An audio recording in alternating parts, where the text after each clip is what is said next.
It was just another Thursday evening at our home on the outskirts of the sprawling city. Tom and I had slipped into our familiar routines. He lounged on the couch with a beer in hand, unwinding after a long day at his auto repair shop, while I, Nora, sat at the dining table, my eyes glued to my laptop as I tracked the latest trends in stocks and cryptocurrency. Our cozy two-story house, once a symbol of our hopes for family and future, now felt more like a battleground, reflecting the widening rift in our lives. "How was the market today?" Tom asked, his tone casual but tinged with an underlying tension. It had become our new normal. "Same as always, ups and downs. Crypto's looking good though," I replied, attempting to maintain the peace. He scoffed, setting his beer down with a little too much force. "Crypto again? You know not everything that glitters is gold." I sighed, closing my laptop and bracing for yet another round of our well-worn argument. "Not every car that comes into your shop is worth fixing, but you do it anyway because you see the value in it." "Why can't you see the value in what I'm doing?" "Because cars are real, Nora. You can touch them, fix them, sell them. What you're doing, throwing our money to the wind and hoping it comes back with more, is just reckless." A familiar anger bubbled up within me. "Reckless? It's not reckless, Tom. It's calculated. There's a difference between gambling and investing." He stood up, pacing the room. "Calculated? You call putting our hard-earned money into something as volatile as cryptocurrency calculated?" "Yes, I do.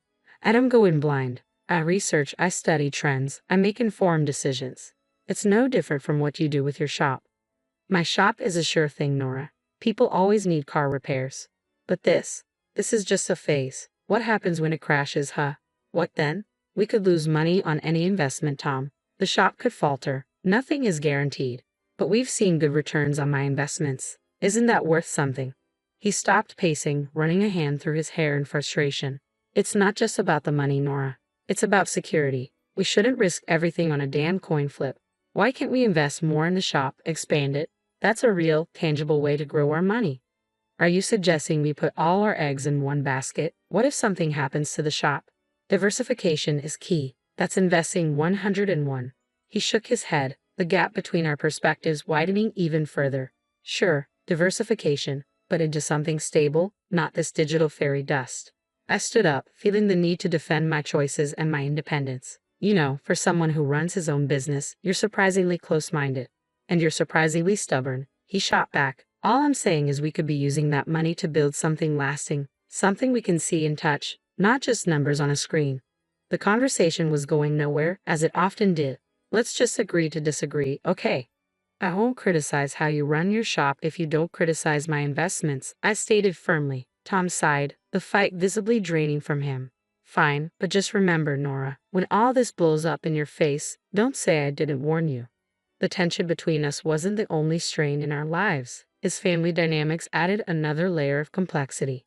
Living close to his parents and sister meant frequent interactions, each one serving as a reminder of our differing views on family and responsibility.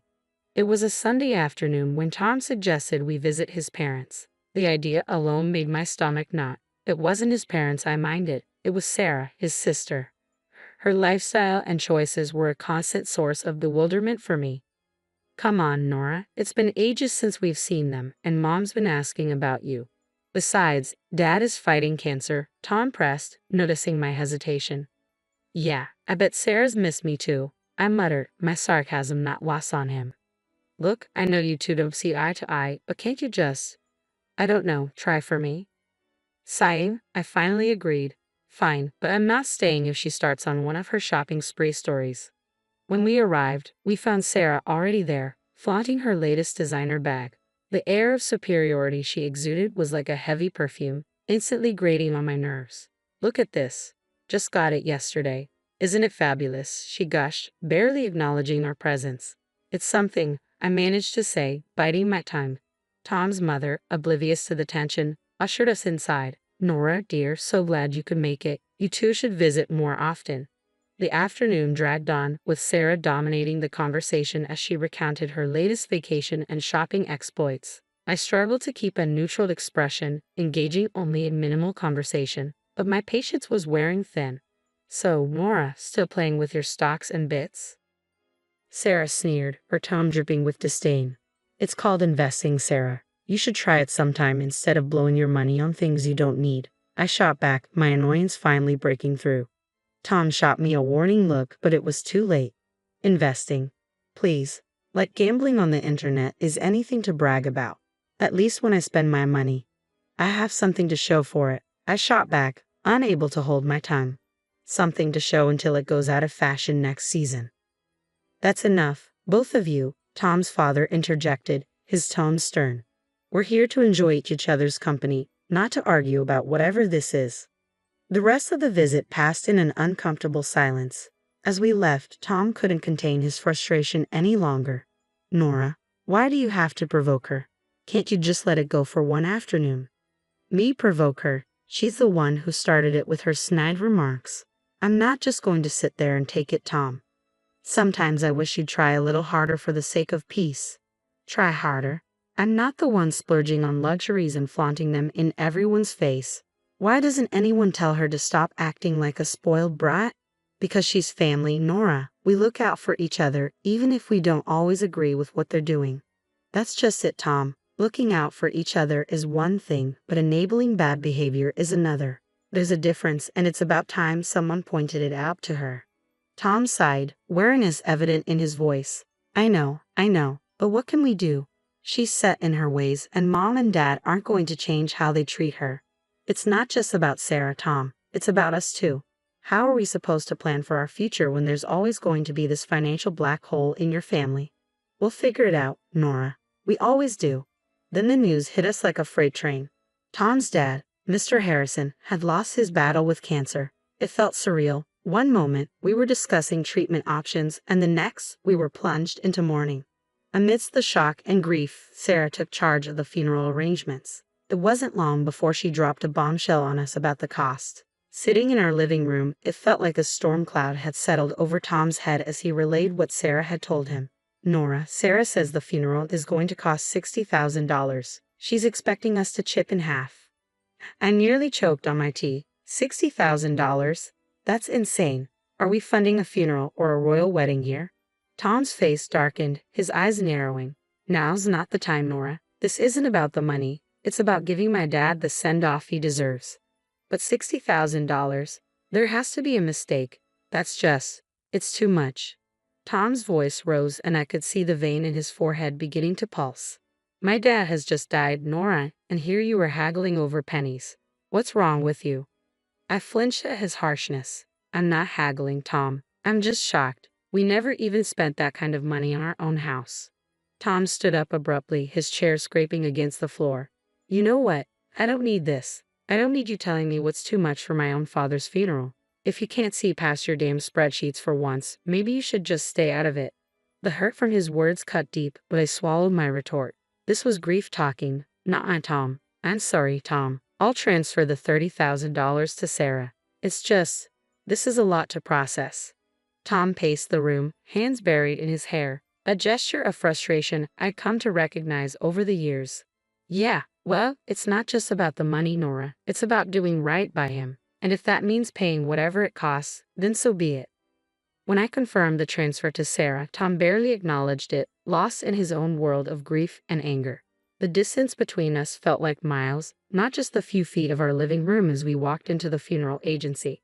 I felt the weight of the world pressing down on my shoulders. The last few days had been a blur of grief and confusion, but nothing could have prepared me for what I was about to learn. I'm here for Mr. Harrison's funeral, I announced to the woman behind the counter, striving to keep my voice steady. She looked up from her computer, her expression filled with regret. I'm sorry, ma'am, but you're a day late. Mr. Harrison was cremated yesterday. My heart stopped. What? But how? I was told the funeral was today.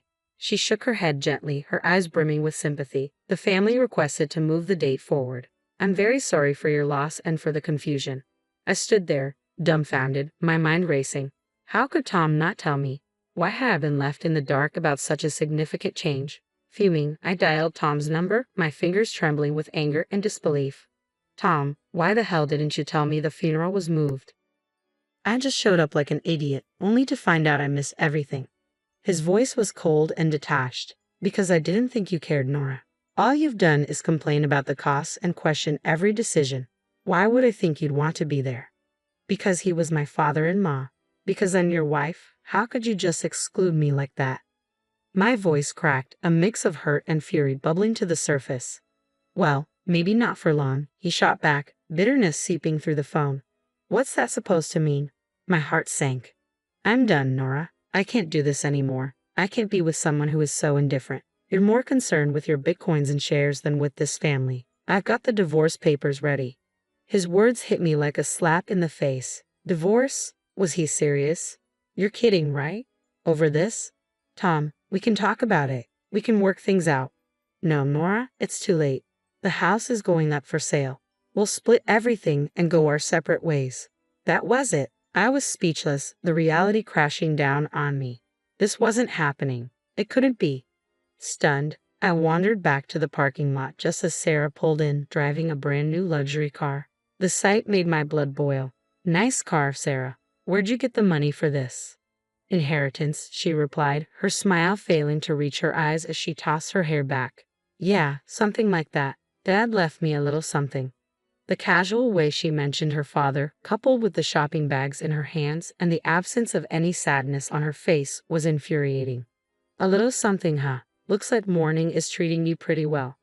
Her smile faded, replaced by a smirk. Well, we all grieve in our own ways, don't we?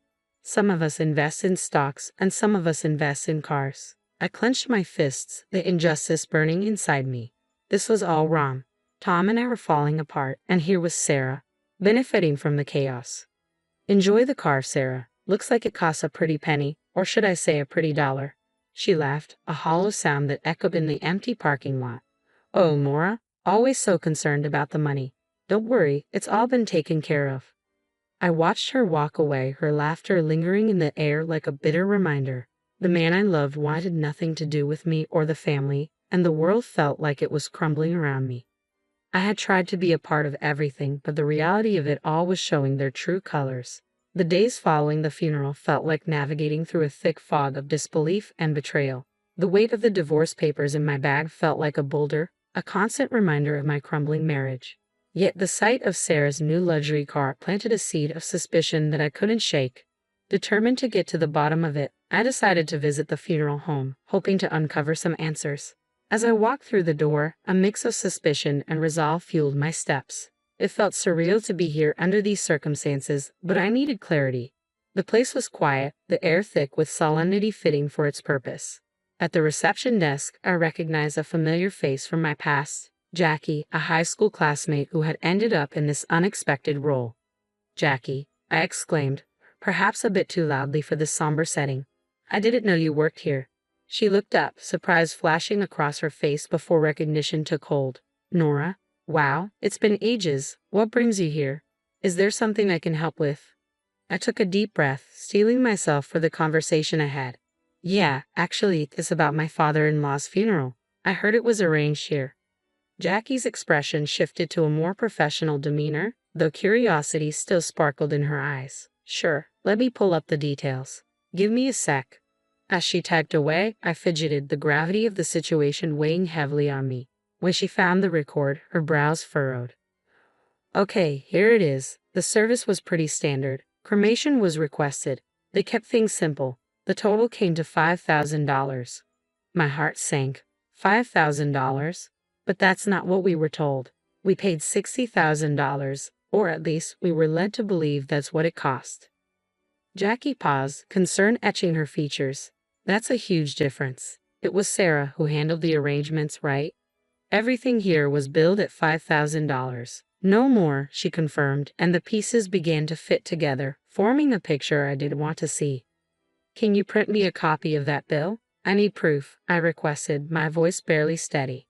Sure thing, Jackie replied, her tone sympathetic. She quickly printed out a duplicate of the check and handed it to me. Holding the paper felt like clutching a piece of a puzzle that would unravel a larger deception. Thanks, Jackie. I've got to sort this out. Armed with the printout from the funeral home, my next stop was confronting the family, particularly Sarah.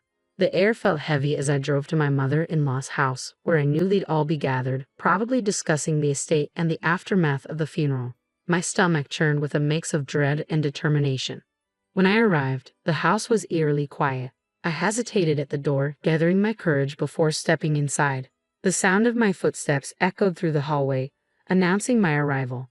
In the living room, Tom, Sarah, and my mother-in-law sat together, looking like a picture of mourning that was about to be shattered. My mother-in-law, her eyes shadowed with grief, broke the silence first. "Dear, we missed you yesterday at the funeral. We thought you'd be there." Taking a deep breath, I replied, "I was told it was today. I'm so sorry for your loss." My voice remained steady despite the turmoil inside me. Then I turned to Tom. "Can we talk in private?" I hoped to spare his mother any more distress. Tom's response sliced through the room. "No secrets here. You're not part of this family anymore." His words stung, but I pressed on, pulling out the check from the funeral home. "Then explain this to me. The funeral cost $5,000, not the $60,000 Sarah claimed. Where did the rest go?" Tom looked genuinely shocked, turning to Sarah with a bewildered expression. "What's this about?" Sarah squirmed under our scrutiny. "I needed the money," she finally admitted, her voice barely above a whisper. The revelation hung heavy in the air until my mother-in-law, overhearing, added, "Your father saved for his own farewell. I even gave Sarah an additional $10,000 to cover everything." Doing the math out loud, I felt the tension rising. That's $70,000 total and only $5,000 spent. "Sarah, where's the rest?" Flustered, Sarah confessed she had splurged the money on a new car for herself, her gaze darting away from mine, unable to meet my eyes. I expected Tom to explode, but instead, he gently told her, "You shouldn't have done that. Be more careful next time." His response floored me. "Careful?